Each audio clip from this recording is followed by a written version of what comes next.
Hi friends, good morning. ఎలా ఉన్నారు? నా పేరు హరీష. ఈరోజు నుంచి ఒక కొత్త రచనను ప్రారంభించబోతున్నాను. రచన శివాని.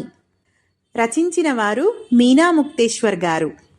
శివాని చాలా అందమైన సుకుమారమైన అమ్మాయి. లోకరీతి పెద్దగా తెలీదు మొదట్లో, కానీ కథ కొనసాగుతున్న కొద్దీ తనలో ఎన్నో మార్పులు. మరి కథలోకి వెళ్ళిపోదామా?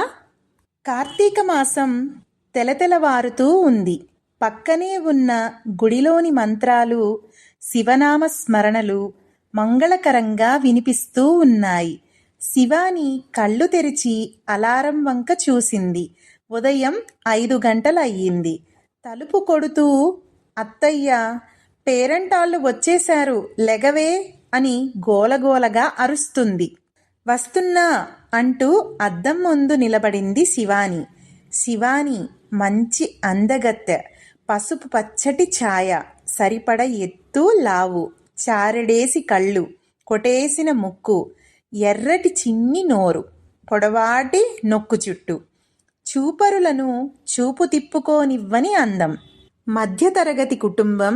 రామభద్రయ్య, సీతాదేవీలకు 2 అబ్బాయిలు. తర్వాత శివాని. ఒక చిన్న గవర్నమెంట్ ఉద్యోగి రామభద్రయ్య గారు. కొడుకులు పుట్టాక 9 సంవత్సరాలకు కడుపున పడింది శివాని. వద్దులే, అసలే మధ్యతరగతి మామూలు కుటుంబం మనది అన్నారు రామభద్రయ్య గారు. అప్పటికే 4 నెలలు నిండడంతో పుట్టింది బంగారు బొమ్మ శివాని. ప్రస్తుతానికి అన్నలు 2 పెళ్ళిళ్ళైపోయాయి. పెద్ద కొడుకు శ్రీరామ్కి అప్పు చేసి లంచం కడితే ఉద్యోగం వచ్చింది. ఆ అప్పు ఉద్యోగ జీతంతోనే తీర్చాడు శ్రీరామ్. రెండోవాడు అభిరామ్కి చదువు అబ్బలేదు. మెకానిక్ పనిలో పెట్టారు. తన పని తాను బానే చేసుకుంటున్నాడు. శ్రీరామ్ భార్య పద్మజ, అభిరామ్ భార్య సరోజ. 2 మంచి కోడళ్ళు. వచ్చారు అని మురిసిపోతూ ఉంటారు సీతాదేవి గారు. ప్రస్తుతానికైతే అప్పులు లేవు, అలా అని మిగిలేదీ లేదు. శివాని పెద్దయినప్పుడు ఏదో 4 భోజనం పెట్టి సరిపుర్చారు. పెళ్లి చేసేందుకు చిల్లి గవ్వలేదు. పెద్ద పెంకుటిల్లు మాత్రమే వారి ఆస్తి. శివానీని చాలా గారాబంగా చూసేవారు. అలాగే వచ్చిన వదినలు కూడా శివానీని అపురూపంగా చూసేవాళ్ళు. వాళ్ల చిన్న కుటుంబంలో చిన్న రాణిలాగానే పెరిగింది శివాని. అన్నలకు చాలా ఇష్టం. పెద్దన్నయ్యకైతే మరీ గారాబం. పుట్టినప్పటి నుండి బాగా ఎత్తుకునేవాడు. శివాని మాట్లాడుతుంటే మురిసిపోయేవాడు.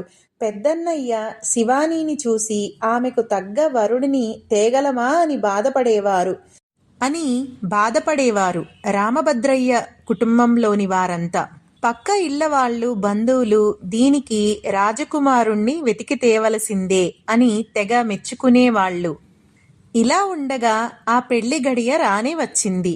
శ్రీరామ్ ఆఫీస్లో పనిచేసే రమేష్ తన తమ్ముడు కిరణ్ గురించి చెప్పి సంబంధం ఇష్టమైతే కలుపుకుందామని చెప్పాడు. కిరణ్ని చూశాడు శ్రీరామ్. బాగానే ఉంటాడు. రమేష్తో 5 ఏళ్ల స్నేహం వల్ల అతని కుటుంబ వివరాలన్నీ తెలుసు శ్రీరామ్కి. కిరణ్ బాగుంటాడు, మంచివాడు. వారి కుటుంబం కూడా చాలా మంచిది. తమకన్నా వాళ్ళు పర్వాలేదు. అన్నీ బాగానే ఉన్నాయి వాళ్లకు. కట్న కానుకలు ఎలా అడుగుతారో అని భయం శ్రీరామ్ది.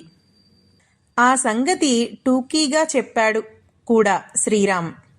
సరేలేరా అన్నాడు రమేష్. ఇవాల్టికింతే ఫ్రెండ్స్. రేపు 2nd ఎపిసోడ్తో మళ్ళీ కలుసుకుందాం. బాయ్. నా కథ మీకు నచ్చినట్లయితే కనుక లైక్ చేయండి, షేర్ చేయండి. Thank you.